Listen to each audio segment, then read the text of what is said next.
But I remember that first night, man. That was crazy. They took me to, it was December 1st, 1995, and they took me to Seth Juvenile Detention. I remember me and my lifelong best friend and family, you know, we were in the car together, in the cop car together. We were handcuffed. He looked over to me, we looked over at each other, and we said, man, at least we in this shit together. I think I was 16. I was a month away from my 17th birthday, and he was 17 at the time. And so they took me to juvenile detention. Now, mind you, I've never been to jail like that. I had like a minor in possession of alcohol ticket, but I never been to like jail like that. So they took me to this juvenile detention center. It was called Seth, on the east side of Phoenix. And they put me in this cell, and this cell was crazy because it was double doors. It was like big old heavy metal doors to get inside, just to get inside the little area where you can open the door to the cell.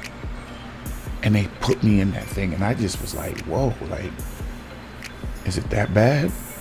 And yeah, it was. I didn't understand at the time, but it was. But I just remember thinking, waiting for my mother to come get me. I thought my mother can get me out, but she couldn't. What I did was it was too serious, man. You can't be pointing guns at people demanding money and banks and shit. That shit you see in the movies. Yeah, I actually did that shit, man. At 16. Yeah, man. So I was in that double door, and I remember, man, it was a little window, man, up near the roof. Like, it was a little slit window. Couldn't even see hardly nothing. Didn't know what time of day it was. Didn't know nothing. And I was just there waiting for my mother to get me. But, of course she didn't. And that was my first night. And sometimes I think about, what prompted me to make this particular episode was, I was thinking, like, I think I'm finally getting to a place where I'm kind of shedding the my institutionalization. Because, of course, I grew up in prison, right? I was there. I grew up behind bars. And, I was there between the ages of 16 to 34. So that's pretty much half my teens. All my 20s and half my 30s.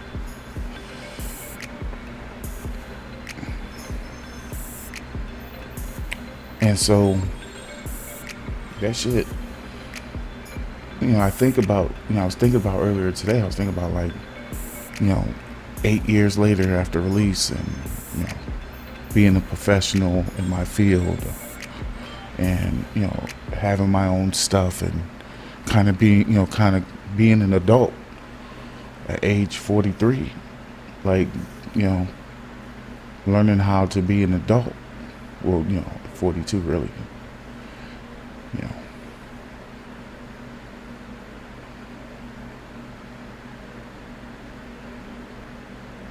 But anyhow,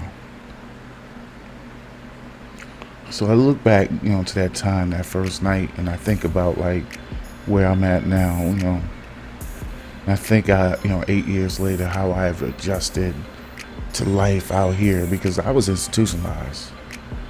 It's embarrassing to say it, but it's true. I used to fight against that idea that I was, but I am. Still am in a lot of ways. I'm institutionalized. I grew up in prison. Half my teens, all my 20s, half my 30s, pretty much.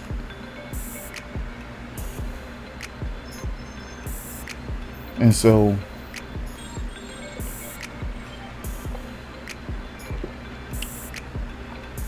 really, I was the statistic. I was that black male who was gonna end up either dead or in prison. Somebody, you know, I ended up in prison. But 8 years later after release, and I'm a professional in my field. I'm learning how to be an adult, how to interact with regular people. You know what I'm saying? That, all my years I've interacted with with some pretty hardcore ass people. You know what I mean? Grimy ass motherfuckers. You run the gamut. I mean, good men, but dudes that would take your head off in a real quick. I mean, these are the guys I grew up around, and learning how to operate in a world where people didn't, it's just different. It's just different. And I finally got to a point I was thinking today that I feel like I'm kind of getting it. I'm kind of starting to feel normal in a sense that I feel like I'm learning how to live like a normal person out here and start to leave behind some of that trauma of the past that I caused for myself, of course. Trauma nonetheless. But I'm starting to get it, man. I'm starting to get what it's like to be normal.